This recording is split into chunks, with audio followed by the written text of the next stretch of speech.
77 वर्षको मान्छे एक्लै बस्नुहुन्छ, एक्लै पकाउनुहुन्छ, एक्लै खानुहुन्छ। न्यास्रो लाग्दैन बुवा राति? लाग्ने चिन्ता एक्लैटी भयो, एक्लैटी भयो, कोही चिन्ता लाग्ने मलाई। बुहारी अर्कै केटासँग पहिलो हिँडेपछि छोरा इन्डियातिर भासियो।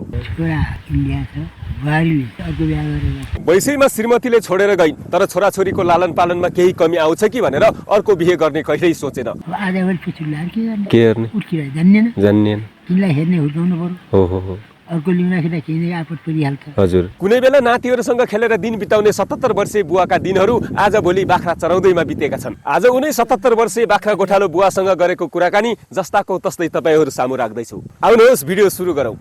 छोरा इन्डिया छ, हजुर। बुहारीले अर्को बिहा गरेर बुहारी अर्को बिहा गरेर जानुभयो? गएको छ। दुःख सुख हुने मेरो त 53 सालमा गएको श्रीमती। भनेपछि त थुप्रो भयो। 53 सालमा गयो भनेपछि त 83 पनि लगभग 30 वर्ष पुग्नु लाग्यो। अर्को धन्दाले गरौँ भने साइनमा आयो भने यस्तै हो। हजुर दुःख पाउँथेन पनि त सिना टेकेर हजुर अर्को गरेन। आज भोलि पछि के गर्ने त बुवा? अब आज भोलि पछि ल्याएर के गर्ने? उठिरहेको जान्दैन, तिमीलाई हेर्ने हुर्काउनु पर्यो। हो अर्को लिन राखेर केही आपत परिहाल्छ। हजुर। म त्यहाँ सुत्यो अहिले आफूलाई यो हत्या गरेर 77 वर्षको बुवा एक्लै पकाउने खाने बाख्रा पाल्नु भएको रहेछ 5-6वटा। यति मात्रै हो नि कि अरू केही पनि पाल्नु भएको छ? पहिले भैँसी गोरु सब पालेको थिएँ। अहिले नसक भयो एउटा भैँसीटो पनि बेच्ने बाख्रा आउँछ। आउँछ बाख्रा पनि त्यो 13-14 थिएँ।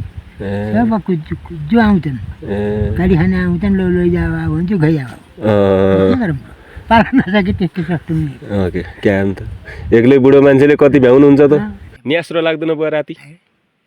लाग्ने चिन्ता एक्लैटी भयो, कोही चिन्ता लाग्ने मलाई। अब त चिन्ता त आशामा छु। आजभन्दा 30 वर्ष पहिले अन्टीले छोडेर जानुभयो। अब बुहारी अन्तै अर्कैसँग पहिलो गइन्, छोरा इन्डिया, अनि फेरि यत्रो 77 वर्ष 78 वर्षको मान्छेले पनि किन फेरि बाख्रा पाल्नु भयो त? हुन त हो के र त्यो पनि। मलाई धेरै समय कोलाई दिन सकिन्न। भत्ता त टाइममा आउँछ होइन? अब यो सङ्क्रान्तिमा आउने पाइन्न, के गर्छ भने अब बढाइ आएर हुन्थ्यो। कति दिन्छ महिनाको? 6 महिनाको दिन्छ होइन? 6 महिनाको कति दिन्छ बुवा? मेरो 12 छ। 12,000। 6 महिनाको 12,000, महिनाको 2,000 पुग्छ? पुग्दैन होइन? अनि चामल कसले ल्याइदिन्छ त घरसम्म? घरमा अब भन्छु यहाँबाट फोन गरेर भने नि पठाइदिन्छन् दोकानबाट। ए दोकानले यहाँ ल्याइदिन्छन्, दोकानदारले तपाईँ पैसा दिनुहुन्छ? यहाँबाट माथि ल्याइनुहुन्छ। अहिले त फेरि चुनाव हुन लाग्छ त बुवा, थाहा पाउनु भएको छ? टाटा हुँदैछ अब फेरि। थाहा पाउनु भएको छ? रेडियो सुन्नुहुन्छ? होइन, टोली आउँछ रेडियो मेरो। टोली आउँछन्? के भन्छन् तपाईँलाई? के भन्छन्? म त खै अहिलेसम्म त जेको टिममा छु। केमा हाल्नुहुन्छ भोट? हाम्रो त खै कम्मरमा हँसिया भन्ने छ। कम्मरमा हँसिया? यो कुन पार्टी हो फेरि? यो तपाईँको हाम्रो माओवादी पार्टी। माओवादी आएदेखि अहिलेसम्म हालिरहनु भएको छ।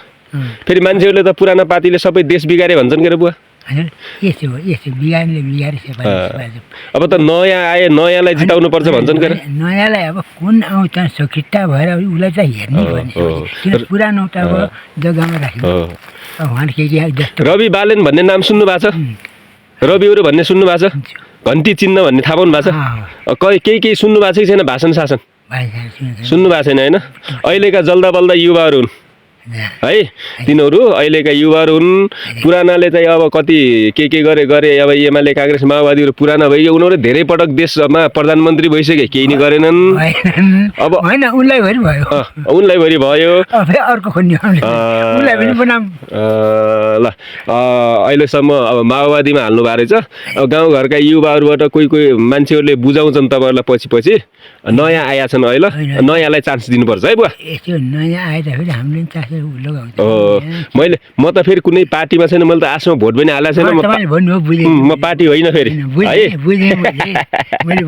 हजुर हस् बुवा, म जान्छु अहिले। एक दिन बेसरी बसिकन बाउ छोराले कुरा गर्ने गरिन म आउँछु है।